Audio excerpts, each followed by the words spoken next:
Welcome, Mr. Handicap. Oh, we got a good one here. It's the Grade 1 Travers Stakes. It features the Kentucky Derby winner, the Preakness winner, and the Belmont winner, and the 2-year-old horse of the year. This is a good one. Let's take a look at race number 12 at Saratoga on Saturday. Mile and a quarter with a purse of $1.25 million. It's the Grade 1 Travers. If you're new to my channel, I want to welcome you. I ask that you hit the subscribe button. Click on all notifications. I'm going to be posting analysis for other races as well. Let's take a look at the field. Look at the one horse at 7-5. It is Forte. Forte just simply doesn't run bad races. Look at the record that he has out of 9 races. He's got 7 wins and a second. He's won 7 of his last 8 races. And that Belmont, where he finished second, he was coming off of a layoff over a little bit more than 2 months. He looked well in that race. He did very well in that race, only finishing behind Arcangelo by 1.5 lengths. He's a multiple Grade 1 winner. He likes this racetrack. He has a couple wins at Saratoga. Last time out, Todd Pletcher put blinkers on him. He wanted to keep him in the race. He didn't want him falling as far back as he normally does, and he's got to make up a lot of ground. And it worked. It worked. He was much closer to the pace in the Jim Dandy Stakes, and he pulled out that win over Saudi Crown by a nose. Since 2010, 6 Jim Dandy starters have won the Travers. I'm getting 7-5 on Forte. He's ridden by Irad Ortiz. Of course, I'm going to use Forte on my tickets. Take a look at the 2-horse, Arcangelo, at 5-2. He broke his made 3 back at Gulfstream. Next time out, he won the Grade 3 Peter Pan. And he stretched him out to 1.5 miles where he won the Belmont Stakes. He's showing increasing speed figures every race. I like seeing these young 3-year-olds increase their speed figures every race, and that's exactly what he's been doing. Last time out, you got 8-1 on him. You're not getting 8-1 this time. Javier Castellano is aboard. Javier Castellano has won the Travers Stakes 6 times. I like Arcangelo in this race. But what I don't like about him, I don't like that 11-week layoff. I wish he could have got a race in between. Now, his trainer knows him much better than I do, so she must know what she's doing. And he has come off of layoffs in the past. When he broke his maiden, that was off of a layoff of around about 2 months, but that was a maiden race. And then when he won the Peter Pan, he was off about a good 8 weeks. But this is a different group of horses he's running against here. Coming off 11-week layoff, I'm going to still use them on my tickets. I like Arcangelo, and I'm going to use the 2-horse at 5-2 in my exotics. Let's take a look at the 3, 12-1. It's Tapit Trice. Tapit Trice, your Grade 1 Bluegrass winner. Tapit Trice has a tendency to break out the gate slowly. Then he finds himself behind horses, which he doesn't really care much for because he doesn't like kickback. And as I've told you before in the past, he hates the rail. You cannot let this horse sit on the rail. He wants nothing to do with that. 2 races back, he did finish 3rd in the Belmont. And he put up a pretty good speed figure in that race. You're getting 12-1 on Tapit Trice. Todd Pletcher's making a couple changes. He's putting Jose Ortiz on him. He's adding blinkers. Let's see if that can maybe help him break from the gate a little bit better. Keep him a little bit closer to the pace. Getting 12-1 on the 3-horse. Tapit Trice. Here's your Kentucky Derby winner.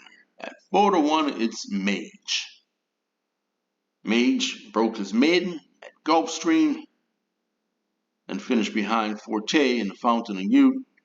Took on Forte again in the Florida Derby. Finished behind by 1 length. Luckily for Mage, Forte scratched out of the Kentucky Derby. Mage won the Kentucky Derby impressively. That Preakness race, they were crawling up front. That didn't help him out one bit. Still managed to finish 3rd. And last time out in the Haskell, his trainer said before the race that they didn't have him cranked up all the way for the Haskell, and the Haskell was just the prep for this one. Let's see if he's going to be sharper in this one. You're getting 4-1 on Mage. Oh, and by the way, Luis Saez is not the jockey for Mage in this race because Luis Saez is injured. So Flavian Pratt is aboard Mage. Now he's coming out of the Haskell. Last 14 winners of the Travers Stakes, only one horse has come out of the Haskell race. So this race hasn't been too kind to Haskell starters. You're getting 4-1 on the 4-horse Mage. With Flavian Pratt, I'll use him on my tickets. Take a look at the 5 at 8-1. It's Bob Baffert's National Treasure, written by John Velasquez. Your Preakness winner. Won that race gate to wire. Ran out in Belmont and tried to take that one gate to wire. That was just a little bit too much for him. He wanted nothing to do with that 1.5 mile distance. And who knows, maybe the competition might have been a little bit too much for National Treasure as well. But you got to think that Baffert's going to send him in this one. He's not shipping him all the way to New York to not send him. We're getting John Velasquez aboard. This racetrack, 2-turn dirt races, has been very favorable to speed horses. He's taking blinkers off him, which I find to be kind of interesting. Whenever this horse has shown speed, it's been with blinkers. Baffert's taking blinkers off. National Treasure has yet to win without blinkers. But blinkers off, Baffert does pretty well. He's got pretty good percentages. Getting 8-1 on National Treasure. They let him go to the lead by himself. He sets low fractions. I'm not saying he can win this one, but he can finish in the exotics. And at 8-1, I'm going to use National Treasure on my tickets. Take a look at the 6-horse, also at 8-1. It's Disarm. Disarm broke his maiden by an impressive 6 1/4 at this racetrack. Finished second in Louisiana Derby, third in Lexington. That gave him enough points to enter the Kentucky Derby. He made up the superfecta, finishing fourth, 27-1. Next time out, he put up a good speed figure in that Matt Winn. Winning at Ellis over sloppy track. By the way, keep an eye out for the weather. Might get some rain at Saratoga. Then he ran in Jim Dandy where he finished fourth. He put up a solid speed figure in that one as well. He's got increasing speed figures. Steve Asmussen is adding blinkers for the first time. This is a horse that has never finished out of the superfecta. Got Joel Rosario aboard, getting 8-1 on the 6-horse Disarm. And to close out the field, if you're not a fan of any of the horses that competed in the Triple Crown, then maybe this is the horse for you. It's 12-1, the 7-horse Scotland, trained by Bill Mott, ridden by Junior Alvarado. Broke his maiden at Gulfstream, lost by a nose at Keeneland. They stretched him out to the mile distance at Churchill, where he picked up the win. He was doing well with Lasix. They took him off of Lasix, and it didn't matter. It didn't matter at all. The Curling Stakes, Saratoga, he won that race by 3 1/4. He's got to win at the track. You're getting 12-1 on Scotland. I wonder if he's going to be forward in this race like he was in the Curling Stakes.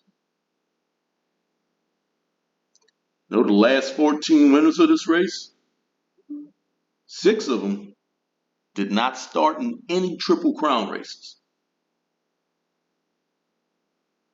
He's showing increasing speed figures. It's an interesting horse at 12-1. So these are the horses that I'm going to use on my tickets. I'm using Forte. I'm using Archangelo. I'm using Mage. He's a national treasure. Let's see if that speed holds up like it's been holding up at this racetrack. Horse I'm going to pick to win. This is a good one. I kind of went back and forth a little bit. I wanted to pick Arcangelo. I'm just not a fan of that 11-week layoff, though. The horse I'm going to pick to win, yeah, I'm going with the favorite. I'm going with Forte. I read Ortiz Todd Pletcher.